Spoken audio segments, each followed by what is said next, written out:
نحمدہ ونصلی ونسلم علی رسولہ الکریم اما بعد فاعوذ باللہ من الشیطان الرجیم بسم اللہ الرحمن الرحیم من ذا الذی یقرض اللہ قرضا حسنا فیضاعفہ لہ ولہ اجر کریم صدق اللہ العظیم وصدق رسولہ النبی الکریم الامین ونحن علی ذلک لمن الشاہدین والشاکرین والحمد للہ رب العالمین ان اللہ وملائکتہ یصلون علی النبی یا ایہا الذین آمنوا صلوا علیہ وسلموا تسلیما الصلاۃ والسلام علیک یا سیدی یا رسول اللہ وعلی آلک واصحابک یا سیدی یا حبیب اللہ اللہم صلی علی سیدنا و مولانا محمد معدن الجود والکرم وآلہ وصحبہ وبارک وسلم۔ تمام تعریفیں حمد و ثنا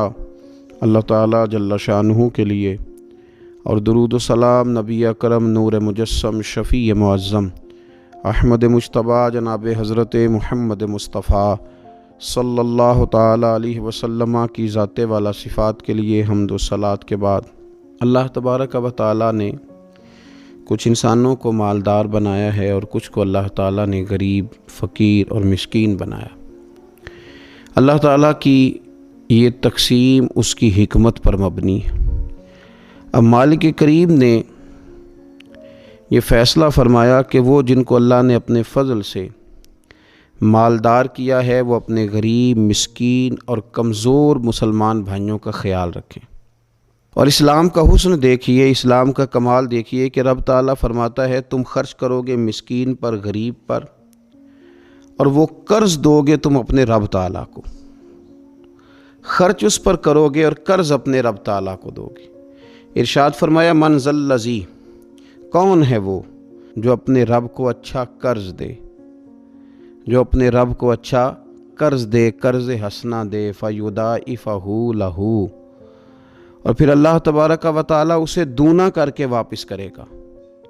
اللہ اس کے لیے وہ قرض جب واپس کرے گا تو رب دونا دے گا، ڈبل عطا فرمائے گا، اور وَلَهُ اجر کریم، اور ان کے لیے جو ثواب ہے وہ عزت والا ہے۔ صدر الافاضل سید نعیم الدین صاحب مراد آبادی رحمۃ اللہ علیہ فرماتے ہیں کہ یہ دیکھو کریم کا کرم کہ خود اپنے بندے کو مال عطا فرما رہا ہے، پھر خود ہی فرما رہا ہے کہ تو مجھے قرض دے، اور یہ عین انسان کے مزاج اور فطرت کے مطابق بات کی کہ تم مجھے قرض دو۔ جب کوئی انسان کسی کو ویسے کوئی چیز دیتا ہے تو اس کا خیال ہوتا ہے شاید واپس ملے نہ ملے، لیکن جب قرض دیتا ہے تو اس کا خیال یہ ہوتا ہے کہ یہ ضرور مجھے واپس ملے گی۔ تو فرمایا چونکہ تمہارے مزاج ہیں، تمہاری طبیعت ہے، تمہاری فطرت ہے، تم سمجھتے ہو کہ قرض ہمیں ضرور واپس ملے گا، لہٰذا تمہارا رب تمہیں کہہ رہا ہے کہ تم مجھے قرض حسنا دے دو، اپنے غریب بھائیوں پر، مسکینوں پر، کمزوروں پر خرچ کرو اور اپنے رب کو قرض حسنا دے دو، رب تمہیں ڈبل کر کے واپس عطا کرے گا، اور جو اجر دے گا وہ عزت والا دے گا، جو تمہیں ثواب عطا فرمائے گا وہ اکرام والا اللہ تمہیں ثواب عطا کرے گا۔ نبی پاک صلی اللہ تعالیٰ علیہ وسلم نے انفاق کی تعریف کی، اللہ کے راستے میں خرچ کرنے کی۔ جب تک امراء، مالدار لوگ خرچ نہیں کریں گے غرباء پر، مساکین پر، طلباء پر، فلاحی کاموں میں، دینی کاموں میں جب تک وہ خرچ نہیں کریں گے تب تک معاملہ آگے نہیں بڑھے گا، تب تک وہ سارے منصوبہ جات جس سے کہ غریب کا بھلا ہونا تھا، جس سے دین کو مضبوط ہونا تھا، جس سے دین کی اشاعت ہونی تھی، وہ سارے منصوبے آگے نہیں بڑھیں گے۔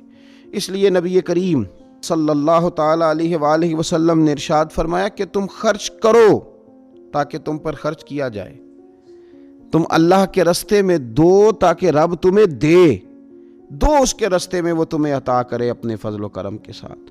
اللہ تبارک و تعالیٰ کے راستے میں جب خرچ کیا جاتا ہے تو رب راضی ہوتا ہے، پھر بندے کو اور زیادہ عطا کرتا ہے۔ آپ دیکھیے کہ اسلام نے خرچ کرنے کے بہت سارے مواقع بنائے، اور فردن فردن غریب کو امیر کے ساتھ جوڑا، امیروں سے کہا کہ غرباء کا حصہ نکالو، سال کے بعد زکوٰۃ کا حکم دیا، ہر وہ شخص جو صاحب نصاب ہے وہ سال کے بعد زکوٰۃ ادا کرے۔ رمضان المبارک آیا تو صدقہ فطر کو رکھا گیا، تاکہ جو غرباء ہیں، مساکین ہیں، وہ بھی عید کی خوشیوں میں امیر مسلمانوں کے ساتھ شامل ہوں۔ پھر جب فصل کا موقع آیا تو عشر رکھا گیا تاکہ غریب بھی تمہارے غلے میں، تمہارے اناج میں، تمہاری گندم میں، تمہارے چاول میں، تمہاری سبزی میں شریک ہو جائے۔ ہر موقع پر ان کو یاد رکھنا، ان کو ساتھ ملانا۔ قربانی رکھ دی گئی، اور قربانی بھی جب رکھی گئی تو امیر پر رکھی گئی۔ اس کا فلسفہ بھی یہی ہے کہ امیر قربانی کریں گے اور غریبوں تک اس کا گوشت پہنچائیں گے۔ میرے رسول کریم صلی اللہ تعالیٰ علیہ وآلہ وسلم نے یہ خوبصورتی کے ساتھ ایک کو دوسرے کے ساتھ جوڑا۔ اب ہوتا کیا ہے؟ ہوتا یہ کہ انسان کو مال سے پیار ہوتا ہے، فطرتاً کمائے ہوئے مال سے محبت ہوتی ہے۔ انسان بسا اوقات یہ سمجھتا ہے کہ بڑی مشکل سے تنکا کر کے، محنت کر کے، جد و جہد کر کے میں نے یہ مال جمع کیا ہے تو اب میں دے دوں۔ ایک لمبا عرصہ تک میں نے پردیس کاٹا، مشکلات برداشت کی، اور میں نے کئی راتوں کے رت جگے اس کام کے نام کی، اور آج اگر مالی طور پر میں مضبوط ہوا ہوں تو کیا میں یہ مال دے دوں؟ تو دیکھیے، اسلام ایک روحانی مذہب ہے، اس کی تعلیمات آفاقی ہیں۔ یہ ہمیں بتلاتا ہے کہ صرف فیصلہ وہ نہ کرو جو تمہاری آنکھوں سے نظر آ رہا ہے۔ کچھ چیزیں ایسی ہیں جو رب تمہیں اپنے فضل سے دے رہا ہے اور تمہاری ظاہری آنکھیں انہیں دیکھ نہیں رہی۔ نبی پاک صلی اللہ تعالیٰ علیہ وسلم نے ارشاد فرمایا، یہ حدیث مبارکہ صحیح مسلم میں موجود ہے۔ حضرت ابو ہریرہ رضی اللہ تعالیٰ عنہ فرماتے ہیں، دیکھیے حضور صلی اللہ تعالیٰ علیہ وسلم نہ بات کر کے مختصر جملوں میں کیسے آگے بڑھتے ہیں۔ کریم محبوب فرمانے لگے، یاد رکھنا صدقہ دینے سے مال کم نہیں ہوتا۔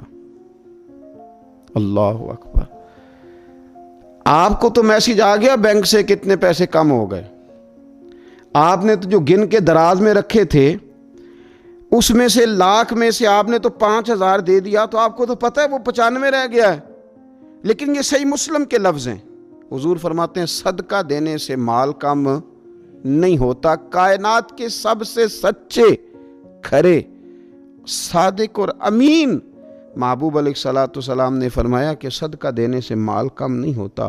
حکیم الامت مفتی احمد یار خان صاحب نعیمی رحمۃ اللہ تعالیٰ علیہ ارشاد فرماتے ہیں کہ کسان جب اس نے نا بیج کی بوریاں بھر کے رکھی ہوئی ہوتی ہیں، تو جب وہ جا کر کے بیج ڈالتا ہے نا کھیت کے اندر، تو بظاہر تو وہ بوریاں خالی کر کے آتا ہے، لیکن پتہ تب چلتا ہے کہ جب ایک ایک بیج پر پھر کئی گنا دانہ لگتا ہے۔ آیا تو وہ خالی کر کے تھا، لیکن اگر تھوڑا سا وہ گہرائی کے ساتھ دیکھے تو اس نے تو کمال کر دیا، اب تو اس پر بے شمار دانے لگ گئے۔ تو حضور علیہ الصلوۃ والسلام نے فرمایا صدقہ دینے سے مال کم نہیں ہوتا، اور فرمایا معاف کرنے کی وجہ سے اللہ بندے کی عزت میں اضافہ کر دیتا ہے، اور فرمایا جو اللہ کی رضا کی خاطر جھک جائے اللہ اسے عزت عطا کر دیتا ہے۔ صدقہ دینے سے مال کم نہیں ہوتا۔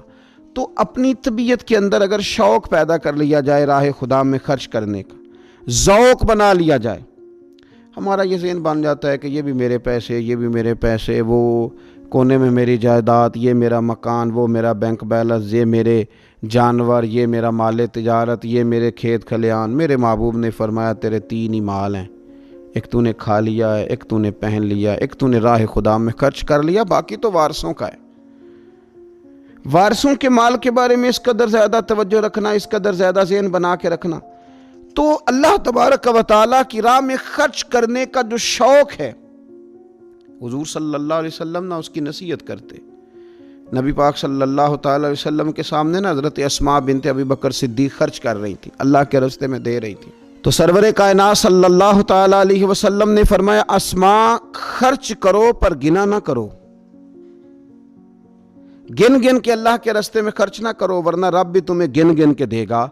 فرمایا تم اس کے راستے میں اس کی راہ سے کچھ بچا کے نہ رکھو تو رب تعالیٰ بھی جب تمہیں دے گا نا تو پھر بے حساب ہی عطا فرمائے گا۔ گن گن کے یوں احتیاط کر کے دیکھ کے پریشان ہو کے راہ خدا میں خرچ نہ کیا جائے، بلکہ اللہ تبارک و تعالیٰ کے راستے میں دیا جائے اور مالک کے حضور اس کی رضا کے لیے خرچ کیا جائے اللہ تعالیٰ کے بندوں پر۔ حضور صلی اللہ تعالیٰ علیہ وآلہ وسلم کی جو عادات جن کی وجہ سے کائنات میں میرے محبوب پاک علیہ الصلوۃ والسلام کے روز ڈنکے بجتے ہیں، حضور کی نعتیں پڑھی جاتی ہیں، ان میں حضور علیہ السلام کی ان خوبصورت عادات میں سے ایک عادت ہے حضور کا سخی ہونا، کریم ہونا۔ لب واں ہیں، آنکھیں بند ہیں، پھیلی ہیں جھولیاں، کتنے مزے کی بھیک تیرے پاک در کی ہے۔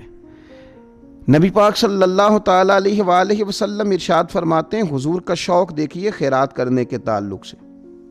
ہمارے ہاں یہ ہوتا ہے کہ بعض اوقات جیسے جیسے پیسہ بڑھتا جاتا ہے ویسے ویسے لوگوں کے اندر بخل آتا ہے، کنجوسی آتی ہے۔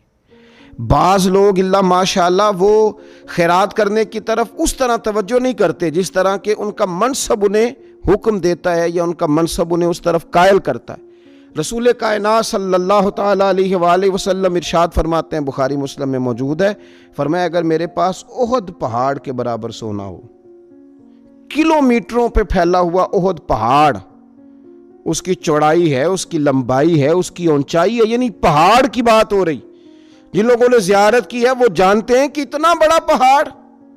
حضور فرماتے ہیں میرے غلاموں سنو، اگر میرے پاس احد پہاڑ کے برابر بھی سونا ہو تو فرمایا میرا دل چاہتا ہے کہ 3 راتیں گزرنے سے پہلے پہلے سارا اللہ کے راستے میں خرچ کر دوں، سوائے اس کے کہ جو میں نے قرض دینا ہو، قرض کے لیے بچاؤں گا، باقی میں سب اللہ تبارک و تعالیٰ کے راستے میں خرچ کر دوں گا، 3 راتوں سے زیادہ نہیں گزریں گی، خرچ کر دوں گا۔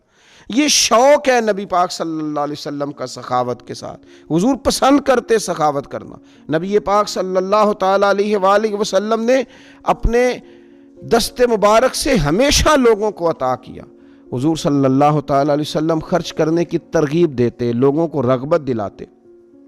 ہمارے ہاں پہلی تو بات یہ ہے کہ خرچ کرنے کا ماحول نہیں بنتا، اور اگر بعض لوگ خرچ کرتے ہیں تو بے دلی کے ساتھ خرچ کرتے ہیں۔ اللہ تبارک و تعالیٰ کے راستے میں جب آپ کو دینا ہے، جب آپ کو مالک کے راستے میں دینا ہے تو پھر آپ کو بندہ تھوڑی دیکھنا ہے، پھر تو اللہ کی رضا دیکھنی ہے۔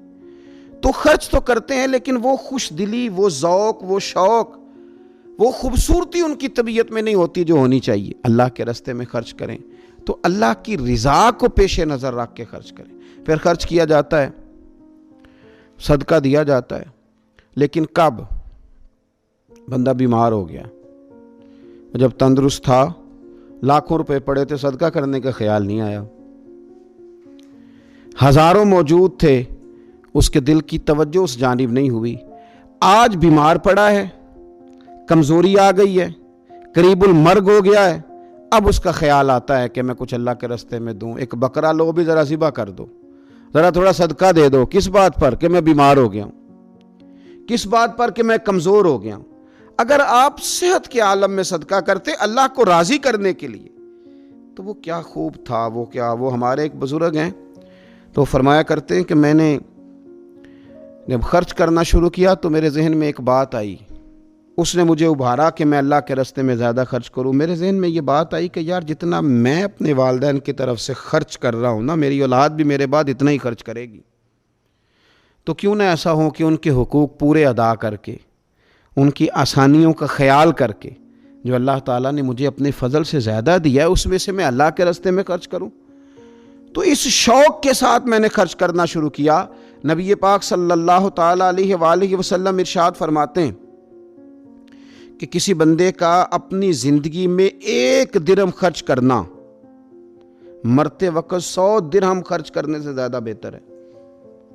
زندگی میں 1 درہم دینا مرتے وقت، یعنی عین بیماری کے عالم میں جب تو خرچ کر رہا ہے تو وہ تو 100 خرچ کرے گا درہم، اور تندرستی میں، صحت میں تو نے 1 خرچ کیا تو اللہ تعالیٰ اس 1 کا ثواب تجھے اس وقت سے زیادہ عطا فرمائے گا۔ یہ حدیث مبارکہ ابو داؤد شریف میں مشکات میں ملے گی۔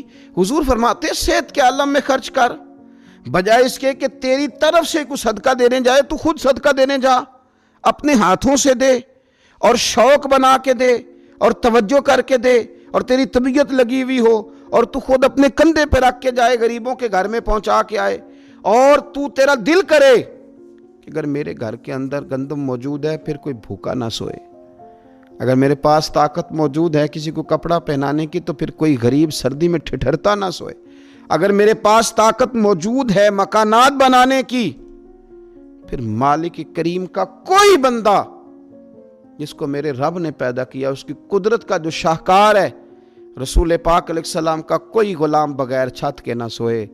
اگر میرے پاس طاقت ہے تو پھر میرا حال تو یہ ہونا چاہیے نا کہ کسی غریب کی بیٹی اس لیے نہ بیٹھی رہے کہ اس کے پاس جہیز کوئی نہیں، یوں نہ ہو کہ میرے گھر کے اندر تو آدھا کھانا کھایا جائے اور آدھا ضائع کیا جائے، لیکن بہت سارے لوگ ایسے ہیں جو رات کو ترس ہیں کہ کچھ مرضی کا من پسند مل جاتا تو پیٹ بھر کے کھا لیتے۔ سخاوت کا حکم دیا گیا، صحت کے عالم میں خرچ کریں، تندرستی کے عالم میں خرچ کریں، اللہ کی رضا کے لیے خرچ کریں۔ یہ ماحول نہ بنائیں کہ بیمار ہو گیا ہوں تو جا بیٹے صدقہ کر دے، اب میں کمزور پڑ گیا ہوں تو جا بیٹے تو کچھ اللہ کے راستے میں خرچ کر دے۔ ایک شوق ہو، ایک طبیعت ہو۔ نبی پاک صلی اللہ تعالیٰ علیہ وآلہ وسلم کی پیاری زوجہ، ذرا یہ انداز بھی دیکھیے گا، حضرت سیدہ عائشہ صدیقہ رضی اللہ تعالیٰ عنہ فرماتی ہیں کہ ہم چونکہ حضور کی ازواج کثیر تعداد میں تھی تو کبھی نہ نبی پاک صلی اللہ علیہ وسلم سے کچھ سوالات بھی کرتی تھیں، اور اس سوالات کے اندر محبت چھلکتی تھی، محبت میں ایک دوسرے سے آگے بڑھنا چاہتی تھی۔ حضرت عائشہ صدیقہ رضی اللہ تعالیٰ عنہ فرماتی ہیں کہ ہم نے عرض کی یا رسول اللہ صلی اللہ تعالیٰ علیہ وسلم، ہم میں سے سب سے پہلے آپ سے آ کے کون ملے گا؟ اس سے مراد ہے وصال کے بعد سب سے پہلے ازواج مطہرات میں آپ سے کون آ کے ملے گا؟ تو حضور صلی اللہ علیہ وسلم نے فرمایا لمبے ہاتھوں والی۔ مشکات میں حدیث موجود ہے، بخاری میں موجود ہے۔ حضرت عائشہ صدیقہ کہتی ہیں حضور نے فرمایا وہ جو لمبے ہاتھوں والی ہے نا، میری اہلیہ، میری زوجہ، مومنوں کی ماں، وہ ملیں گی۔ تو کہتی ہیں حضرت سودا رضی اللہ تعالیٰ عنہ کے ہاتھ لمبے تھے، قد بڑا تھا، تو ہماری نظر یہ تھی کہ حضرت سودا کے بارے میں حضور نے فرمایا کہ وہ ملیں گی، لیکن کہتی ہیں کہ وہ تو ہمیں بعد میں پتہ چلا جب حضرت زینب رضی اللہ تعالیٰ عنہ کا وصال ہوا تو سمجھ آئی کہ لمبے ہاتھوں سے مراد ہاتھوں کا لمبا ہونا نہیں، صدقہ اور خیرات زیادہ کرنا۔ وہ لمبے ہاتھوں والی تھیں، مومنوں کی ماں، خرچ کرتی تھیں، خیرات کرتی تھیں۔ شارحین حدیث نے لکھا ہے کہ وہ اپنے ہاتھوں سے کھالیں رنگتی تھیں، پھر بیچتی تھیں، اپنے لیے نہیں۔ ان کا نان نفقہ تو حضور کے ذمے تھا، اپنے لیے نہیں۔ ان کو تو صحابہ کرام علیہم رضوان وہ ساری ذمہ داریاں حضور کے بعد بھی ادا کر رہے تھے جو حضور سید عالم صلی اللہ تعالیٰ علیہ وسلم کے حقوق رب تعالیٰ نے رکھیں، لیکن وہ اپنے دست مبارک سے محنت کرتی، کھالیں رنگتی اور اپنی اولاد پر، مسلمانوں پر خرچ کرتی۔ ان کا شوق تھا۔ تو کریم محبوب علیہ السلام نے فرمایا یہ مجھ سے سب سے پہلے آ کے ملیں گی۔ حضور کے بعد ان کا وصال سب سے پہلے ہوا حضرت زینب رضی اللہ تعالیٰ عنہ کا۔ او بھائی، اس میں بھی ایک لطیف اشارہ ہے، اس میں بھی ایک خوبصورت اشارہ ہے کہ حضور کا قرب پانے کے لیے سخی ہونا بھی ضروری ہے۔ رسول پاک علیہ السلام کی بارگاہ ناز کے قریب ہونے کے لیے سخاوت کا مزاج ہونا بھی ضروری ہے۔ انسان کے دل کا، اس کی طبیعت کا، اس کے مزاج کا سخی ہونا ضروری ہے، اس لیے کہ اس نے رسول پاک صلی اللہ تعالیٰ علیہ وآلہ وسلم کے قریب جانا ہے۔ اعلیٰ حضرت بریلوی رحمۃ اللہ تعالیٰ نے لکھا ہے، فرماتے ہیں اللہ کے محبوب علیہ السلام اچانک مسجد میں تشریف لائے اور نماز کا وقت ہو گیا، اقامت کہہ دی گئی۔ سرور کائنات صلی اللہ تعالیٰ علیہ وسلم نے اقامت کہی جا چکی تھی، پر حضور باوجود اس کے گھر چلے گئے، تھوڑی دیر کے بعد واپس آئے۔ اب ظاہر ہے صحابہ کے دلوں میں سوال تھا کہ اقامت ہو چکی تھی، حضور کہاں تشریف لے گئے؟ تو حضور نے فرمایا میں مسجد آیا تو میرے دل میں خیال آیا کہ گھر میں تو چند دینار پڑے ہوئے ہیں، تو میں نماز پڑھانے سے پہلے گیا ہوں، انہیں اللہ کے راستے میں خیرات کیا، پھر تمہیں آ کے نماز پڑھائی۔ یار اپنا شوق بنائیں۔ آپ یقین کریں کہ بہت سارے لوگ ہیں جو بہت سارے لوگوں کا خیال رکھ سکتے ہیں، لیکن ہماری نظر اپنے سے اٹھتی نہیں۔ ہم اپنے آپ سے سوچنا شروع کرتے ہیں، اپنے اوپر ختم کر لیتے ہیں۔ اگر بہت زیادہ بڑھ کے سوچیں گے تو اپنی اولاد کا سوچیں گے۔ ذہن بنائیں سخاوت کا، اور رمضان شریف میں خاص کر کے توجہ کریں۔ آپ مساجد کا خیال کریں، مدارس کا خیال کریں، اور خوب خیال کریں، خوب خیال کریں، اور غرباء کا خیال کریں، مساکین کا خیال کریں، کمزور لوگوں کا خیال کریں۔ دیکھیں رب فرماتا ہے خرچ تم نے غریب پہ کرنا ہے، پر قرض تم نے اپنے رب کو دینا ہے۔ اللہ تعالیٰ سمجھنے کی توفیق عطا فرمائے۔